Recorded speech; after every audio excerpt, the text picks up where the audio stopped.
జగన్మోహన్ రెడ్డి మాట్లాడడానికి వెళ్తున్నాడంటే అక్కడికి వెళ్ళి మళ్ళీ ఇంకో మైదా గుండి కొలిగాడు మనందరికీ. ఏంటంటే ఆధునిక దేవాలయం అంట. నువ్వేంటి దాంట్లో దేవుడువా? చెప్పు. అలాంటి భవంతులు మామూలుగా అయ్యి నువ్వేదో పెద్ద ప్రభుత్వం కట్టాలనుకుంటున్నావు, కానీ పోయిన కాలంలో మా తాతగారులు మా నాన్నగారు లాంటి వాళ్ళు ఈజీ కట్టేస్తారు. అవి ఆధునిక దేవాలయం. అది పలకా బల్పం తీసుకుని 2 చెక్క ముక్కలు గీసినట్టు ఉంది, ఇటొక గడి అటొక గడి అని గీసినట్టు పెద్ద ఆధునిక దేవాలయం నువ్వు తీసుకొచ్చావు. ఆర్కిటెక్చరల్ వాల్యూస్కి నార్మన్ ఫాస్టర్ వచ్చి దాసోహం అన్నాడు. చూపిస్తే కనీసం రంగులన్నా ఉంటాయి అనుకున్నా నేను. సువ్వలకు సున్నం కూడా లేదు. అది మన పరిస్థితి. వెళ్ళిన తర్వాత పోయి నువ్వు 10 నిమిషాలు తిరగాలి కదా.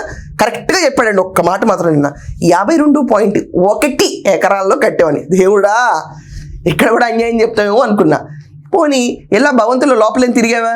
నిమిషం తిరగడానికి నీకే అసహనం అయిపోయింది. నువ్వు వెళ్ళాల్సింది ఏంటంటే 63 కిలోమీటర్లు రప్పగా వెళ్ళాలి. అది అయిపోయింది నీకు. అది అయిపోయి ఎవరో ఒకళ్ళు ఎక్కేయాలి. అయిపోయింది. అంబులెన్స్లో ఆపేయాలి. అయిపోయింది.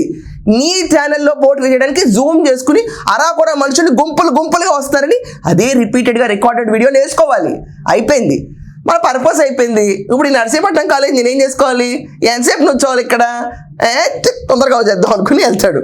వెళ్ళిన తర్వాత చాలా అన్ప్రిపేర్డ్ కూర్చుని ఏం చెప్తాడంటే, గవర్నమెంట్ ఆర్డర్, స్టేట్ గవర్నమెంట్ కన్స్ట్రక్షన్కి పర్మిషన్ ఇస్తే దాన్ని తీసుకొచ్చేసి సెంట్రల్ గవర్నమెంట్ ఆమోదించేసింది మెడికల్ కాలేజ్ అని చెప్పి గొప్పగా క్లాసులు బిగుతున్నాడు నిన్న.